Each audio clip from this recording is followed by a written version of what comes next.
கிறிஸ்துவுக்குள் பிரியமானவர்களே, இந்த நாளிலும் யோசுவா 1:9, நான் உனக்கு கட்டளையிடவில்லையா? பலம் கொண்டு திடமனதாயிரு, திகையாதே, கலங்காதே. நீ போகும் இடமெல்லாம் உன் தேவனாகிய கர்த்தர் உன்னோடே இருக்கிறார் என்றார். இந்த வார்த்தை மூலமாக உங்களை சந்திக்கிறதுல நான் மிகுந்த சந்தோஷம் அடைகிறேன். கிறிஸ்துவுக்குள் பிரியமானவர்களே, பலமாகவும் தைரியமாகவும் இருங்கள். இன்னைக்கு பலன் கொண்டு திடமனதாக இருங்கள். திகையாதீங்க, கலங்காதீங்க. நீங்கள் போகிற இடமெல்லாம் உங்கள் தேவனாகிய கர்த்தர் உங்களோடையே இருக்கிறார். இன்னைக்கு நம்மளோட வாழ்க்கையை பார்த்தோன்னா, வாழ்க்கையில் எத்தனையோ விதமான சவால்களை நம்ம எதிர்கொள்ளுகிறோம். துன்பங்கள் மற்றும் கடினமான முடிவுகள் நிறைந்ததா நம்ம வாழ்க்கை இருக்குது இல்லையா? ஆனாலும் கஷ்டங்களுக்கு மத்தியிலையும் நம்ம எப்படி பலன் கொண்டு திடமனதாக இருக்க முடியும்? அதுக்கு தான் ஆண்டவர் நமக்கு சில ஆலோசனைகளை இந்த வேத பகுதிகளில் நமக்கு கொடுத்துருக்கிறார். இந்த யோசுவா 1:9 நம்ம வாசிக்கும்போது இது புரிந்து கொள்றதுக்கு கடினமான விஷயங்களை நமக்கு விசுவாசத்துடன் நம்பிக்கையுடனும் நம்ம எதிர்கொள்வதற்காக நமக்கு உதவி செய்கிறது.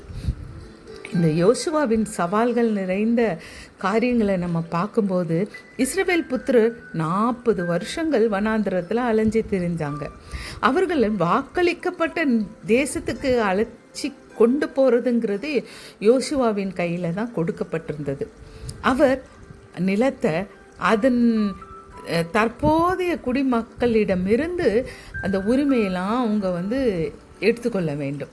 அதாவது அவங்க சுதந்திரிக்க போகிறக்கூடிய அவ்வளவு தேசங்களையும் அவர் சுதந்திரிக்கக்கூடிய பொறுப்பு இவர்கிட்ட தான் ஒப்படைக்கப்பட்டது. அந்த யுத்தத்துக்கு இவர் தான் தலைமை தாங்கி கொண்டு போக வேண்டும். அது அந்த ஒரு பெரிய குழுவுக்கு ஆன்மீக தலைவராக இவர் இருக்கிறார். அப்போது இந்த இந்த தலைவருங்கிற அந்த பொறுப்பு அநேக சவால்களை சந்திக்கக்கூடியதாக இருந்துச்சு. அப்போ தனக்கு முன்னாடி இருந்த இவ்வளோ பெரிய ஒரு வேலையை செய்து முடிக்கக்கூடிய ஒரு பெரிய பாரத்தை அவர் உணர்ந்து அவர் கலங்கி தவித்த போது தான் கர்த்தர் இந்த வார்த்தையை யோசுவாவுக்கு கொடுக்கிறார். நீ பலன் கொண்டு திடமனதாக இரு, தைரியமாக இரு, பலன் கொண்டிரு. நீ ஆபத்தில் சோர்ந்து போனால் உன் பலன் குன்றி போனதாக இருக்கும் அப்படின்னு ஆண்டவர் சொல்லி அவரை பலப்படுத்துகிறார். நான் உனக்கு கட்டளையிடவில்லையா? நீ வலிமையோடும் நல்ல தைரியத்தோடும் இரு, பயப்படாத, தகையாத. நீ எங்கே போனாலும் நான் உன் தேவன், உன் கர்த்தர் உன் கூட தான் இருக்கிறேன் அப்படின்னு சொல்கிறார். பார்த்தீங்களா எவ்வளவு இந்த ஆறுதலான வார்த்தை! இன்றைக்கும் நம்ம வாழ்க்கையில் எவ்வளவோ காரியங்களில் நம்ம ஒரு சவால்களை சந்திக்க நேரிடுகிறது. திடீர்னு நமக்கு துன்பமான ஒரு சூழ்நிலைகள் அனுமதிக்கப்படுகிறது. பயங்கள் நம்ம சூழ்ந்து இருக்கிறது, நெருக்கங்கள் நம்ம சூழ்ந்து இருக்கிறது. என்ன நடக்குமோ அப்படிங்கிற திகில் நம்ம அப்படியே சூழ்ந்து அப்படி நம்ம சோர்வுக்குள்ளாக்குறது. நமக்கு அடுத்த நாள் என்ன நடக்கும் நமக்கு தெரியாது. ஆனால் இன்றைக்கி நம்ம சந்திக்கக்கூடிய சவால்கள், நம்மளை திகைக்க வைக்கக்கூடிய, கலங்க வைக்கக்கூடிய காரியங்கள் நம்ம சூழ்ந்து இருந்தாலும் அவைகளை நம்ம ஃபேஸ் பண்ணுறதுக்கு ஆண்டவர் இன்னைக்கு நம்மளை பார்த்து சொல்கிறாரு, நான் உன் கூட தான் இருக்கிறேன், நீ பயப்படாத, நீ திகையாத, பலன் கொண்டு திடமனதாக இரு. எல்லா சூழ்நிலையும் நான் அறிந்திருக்கிறேன், நீ கடந்து போகக்கூடிய எல்லா சூழ்நிலைகளையும் நான் அறிந்திருக்கிறேன். நான் அப்படிலாம் உன்னைய விட்டுட்டு போயிட மாட்டேன், அப்படிலாம் உன்னைய கைவிட மாட்டேன். எதுவானாலும் என்னுடைய சித்தப்படி தான் உனக்கு நடக்கும். நான் அனுமதிச்சாதான் அது நடக்கும். என்னுடைய அனுமதி இல்லாமல் உன் தலையிலேருந்து ஒரு முடி கூட விழாதுன்னு நமக்கு ஆண்டவர் சொல்லுகிறார் இல்லையா? அதனால் இன்னைக்கு தைரியமாக இருங்க.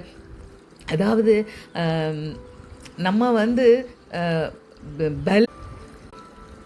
எனவே இன்றைக்கி ஆண்டவர் நம்மளை பார்த்து சொல்கிறது என்னென்னா, நீங்கள் எவ்வளோ பெரிய நீங்கள் சவால்களை இன்றைக்கி சந்திக்கலாம். இன்றைக்கி உங்களுக்கு இன்றைக்கி நீங்கள் எதிர்பார்த்து கொண்டு இருக்கிற காரியங்களில் நீங்கள் ஒரு குழப்பமான, ஒரு பயம் நிறைந்த, திகிலான காரியங்களை இன்றைக்கி நீங்கள் எதிர்கொள்ள போகிறீங்களா? நீங்கள் என்ன ரிசல்ட் வருமோன்னு கலங்கி பயந்து கொண்டு இருக்கிறீங்களா? ஆண்டவர் உங்களுக்கு என்ன ஒரு காரியம் உங்களுக்கு நடந்தாலும் அது அவருடைய அனுமதி இல்லாமல் வராதுங்க. ஒரு முட்டி கூட உங்கள் தரையிலேருந்து அவருடைய அனுமதி இல்லாமல் வராது.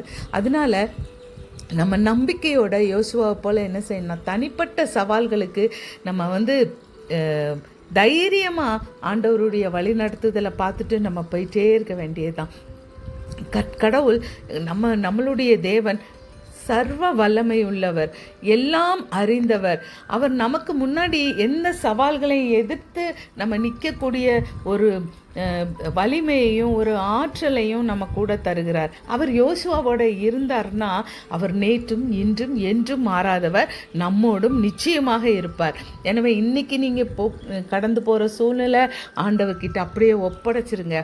அது என்ன காரியமாக இருந்தாலும் நம்ம பயப்பட வேண்டியதே இல்லை. ஏன்னா ஆண்டவர் சொல்லிட்டாரு.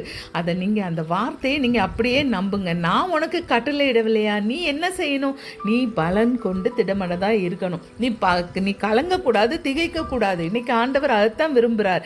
நீ என்னையை நம்பினேன்னா நீ பயப்படாத, கலங்காத. என் அனுமதி இல்லாமல் உனக்கு ஒன்றும் நடக்காதுங்கிறத நீ விசுவாசி. நீ என்ன நடந்தாலும் அது நான் உனக்கு அனுமதிச்சாதான் நடக்கும். அதனால் என் மேலே விசுவாசமாக இரு. விசுவாசமே இந்த உலகத்தை ஜெயிக்கிற ஜெயம். விசுவாசிக்கிறவனுக்கு எல்லாம் கூடும். ஆபிரகாம் விசுவாசித்தான், அது அவனுக்கு நீதியாக எண்ணப்பட்டது. எனவே இன்றைக்கி நீங்கள் எப்படிப்பட்ட சூழ்நிலைகளில், சவால் நிறைந்த சூழ்நிலைகளில், இல்லை குழப்பமான பயம் நிறைந்த திகில் நிறைந்த சூழ்நிலைகளில் நீங்கள் கடந்து போனாலும் இன்னைக்கு ஆண்டவருடைய வார்த்தை, நீங்கள் பலன் கொண்டு திடமனதாக இருங்க, பயப்படாதீங்க, திகையாதீங்க. உங்கள் தேவனாகிய கர்த்தர் உங்கள் கூட தான் இருக்கிறாருங்கிறத என் மூலமாக உங்களுக்கு ஆண்டவர் இந்த காலை வேளையில் உற்சாகப்படுத்தும்படியாகி சொல்லுகிறார். எனவே இன்னைக்கு என்ன நடந்தாலும் நீங்கள் சொல்லுங்கள், உங்கள் அனுமதி இல்லாமல் எனக்கு நடக்காத ஆண்டவரை. நான் எந்த சூழ்நிலைக்குள்ள போனாலும் என் கையை பிடிச்சிட்டு நீங்கள் அங்கே தான் இருக்கீங்க. என்னை பார்த்து பயப்படாத திகையாதன்னு சொல்கிறீங்கல்ல, என் கையை பிடிச்சிட்டு நீங்கள் நான் உங்க கூடயே நின்றுவேன் ஆண்டவரை. எப்படிப்பட்ட சூழ்நிலையிலும் நீங்கள் என் கூட இருக்கிறீங்க. உங்களுடைய தோலுக்குள்ளேயும் உங்களுடைய கரத்துக்குள்ளேயும் பலத்த கரத்துக்குள்ளேயும் நான் அப்படியே இன்னைக்கு அப்படியே அண்டி கொள்ளுவேன். நீங்கள் தான் எனக்கு ஆபத்து நாளில் அனுகூலமான துணையாக இருக்கிறவர் நீர் தானே, அதனால சார்ந்து கொள்ளுகிறேன்னு தாவீது சொன்னார்ல, சின்னதுக்கும் பெருசுக்கும் எப்போது நான் வந்தடையத்தக்க கண்மலையாக இருக்கிறவரேன்னு. எந்த சூழ்நிலைகள் நம்மளை பயப்படுத்தலாம், ஆனால் நம்ம அதிலெல்லாம் நம்ம கான்சன்ட்ரேட் பண்ணாமல் நம்ம ஆண்டவருடைய பாதத்தில் அமர்ந்து எல்லாவற்றையும் நம்ம கற்றுக்கொள்வோம் பிரியமானவர்களே. எனவே இந்த நாளிலும் கூட நம்ம ஆண்டவருடைய சமூகத்துக்கு அப்படியே போய் அமர்ந்து இன்னைக்குள்ள எல்லா காரியத்தையும் அவர்கிட்ட சொல்லுவோமா, ஜெபிப்போமா. எங்கள் நல்ல ஆண்டவரே, இந்த நாளிலும் இந்த காலை வேளையில் பலவிதமான நெருக்கங்களின் சூழ்நிலைகளில், கவலைகளின் சூழ்நிலைகளில் போய்கொண்டு இருக்கிற என் அன்பு பிள்ளைகள் நம்முடைய காரத்தில் ஒப்பு கொடுக்கிறேன். பிதாவே, நாங்கள் நெருக்கப்படும் போது நீங்கள் தான் எங்கள் தஞ்சமாக இருக்கிறீங்கப்பா. ஆண்டவரே, நாங்கள் பயப்படும் போதும் கலங்கும் போதும் திகைக்கும் போதும் என்ன நடக்குமோ என்று குழப்பத்தோடு இருக்கும் போது எங்களை பார்த்து இந்த வார்த்தை இந்த காலை வேளையில் சொல்கிறீங்களே, நீ பயப்படாத, திகையாத, நான் உன் தேவன் என்று சொல்கிறீங்களே, அதுக்காக உமக்கு நன்றி. நீ எங்கே போனாலும் நான் உன் கூட இருக்கிறேன்னு சொல்லியிருக்கீங்களே, இந்த வார்த்தைகளுக்காக உமக்கு நன்றி ஆண்டவரே. என் அன்பு பிள்ளைகளை அப்படியே கரத்துக்குள்ளே ஒப்பு கொடுக்குறையா, அப்படியே ரத்தத்துக்குள்ளாய் ஒப்பு கொடுக்குறையா ஆவியானவரே. அப்பா பிதாவே, எங்களுக்கு உங்கள் 3 பேரையும் தவிர யார் இருக்கிறாங்கப்பா? எங்களுக்கு நீங்கள் தான்ப்பா எல்லாவற்றுக்கும் எல்லாமா இருக்கிறீங்க. போதுமானவரிலும் மிகவும் அதிகமான எல்ஷடாய் சர்வ வல்லமையுள்ள தேவனே, இந்த நாளிலுடைய எல்லா சூழ்நிலைகளையும் உங்கள் பாதத்துக்குள்ளே ஒப்பு கொடுக்குறோம். எஸ் லார்ட், நீங்கள் அனுமதிக்காமல் எங்களுக்கு எதுவுமே நடக்காது. இந்த நாளிலும் ஆண்டவரை எங்களுக்கு அனுமதித்திருக்கிற இந்த பாதைகள் எல்லாவற்றுக்காகவும் நாங்கள் உமக்கு நன்றி செலுத்துகிறோம். உம்முடைய பாதத்தில் விழுந்து எங்களை தப்புவிக்கவும் எங்களை ரட்சிக்கவும் வல்ல உம்முடைய கரத்துக்குள்ளே நாங்கள் இந்த காரியங்களை ஒப்பு கொடுக்குறோம் ஆண்டவரை. எங்கள் மேலே பாரம் சுமத்தினாலும் எங்களை ரட்சிக்கிறவர் நீர் என்று நாங்கள் சங்கீதம் வாசிக்கிறோம்ப்பா.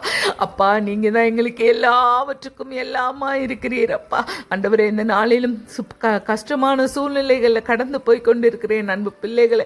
என் கர்த்தர் இந்த நாளில் இந்த வார்த்தைகளை கொடுத்து தேற்றுங்கப்பா, ஆற்றுங்கப்பா. அவங்க பலன் கொண்டு திடமனதாக இருக்க தைரியமாக எல்லாவற்றையும் ஃபேஸ் பண்ண இன்னைக்கு கிருபையை பெருக பண்ணுங்கப்பா. இந்த நாளிலும் ஆண்டவரே, எங்களுடைய போக்குகள் வரவுகள் எங்களுடைய ஒவ்வொரு சூழ்நிலைகள்லையும் ஆண்டவரே எங்கள் கூட இருங்கப்பா. எங்கள் பிள்ளைகளை எங்கள் குடும்பங்களை அப்படியே ஒப்பு கொடுக்குறோம்ப்பா ஆண்டவரே. உமக்கு ஸ்தோத்திரம் ஐயா. ஆண்டவரே, இந்த நாளில் எல்லாருக்கும் வேண்டிய தெய்வீக பாதுகாவலையும் சந்தோஷத்தையும் சமாதானத்தையும் கொடுங்கப்பா. ஆண்டவரே, நாங்கள் கடந்து போகிற எல்லா சூழ்நிலைகளையும் என் கர்த்தர் எங்களுக்கு அடைக்கலமும் பலனுமாக இருக்கிறதுக்காய் ஸ்தோத்திரம். இந்த நாளில் எல்லாரையும் உடைய கருத்தில் ஒப்பு கொடுக்குற இந்த செய்தியை யாரெல்லாம் கேட்குறாங்களோ அவங்க எல்லாரையும் அவங்களுடைய குடும்பங்களையும் என் கர்த்தர் ஆசீர்வதிங்கப்பா. தொடர்ந்து அவங்களுக்கு தேவ சந்தோஷத்தையும் சமாதானத்தையும் மனதில் ஒரு அமைதியையும் ஆண்டவரே சமாதான நதியாய் நீர் பெருக பண்ணுவீராக என்று இயேசு கிறிஸ்துவின் நாமத்தில் ஜெபிக்கிறேன் பிதாவே. ஆமேன், ஆமேன். காட் பிளஸ் யூ பிரியமானவர்களே. இந்த நாளிலும் நீங்கள் கடந்து போகிற சூழ்நிலைகளை ஆண்டவர் அறிந்திருக்கிறார். இன்னைக்கு உங்களுக்கு நிச்சயமாக நீங்கள் விசுவாசிச்சிங்கன்னா தேவனுடைய மகிமையை காண்பீர்கள். God bless you. Praise the Lord. இந்த செய்தியை அநேகருக்கு ஷேர் பண்ணுங்கள். தேங்க்யூ.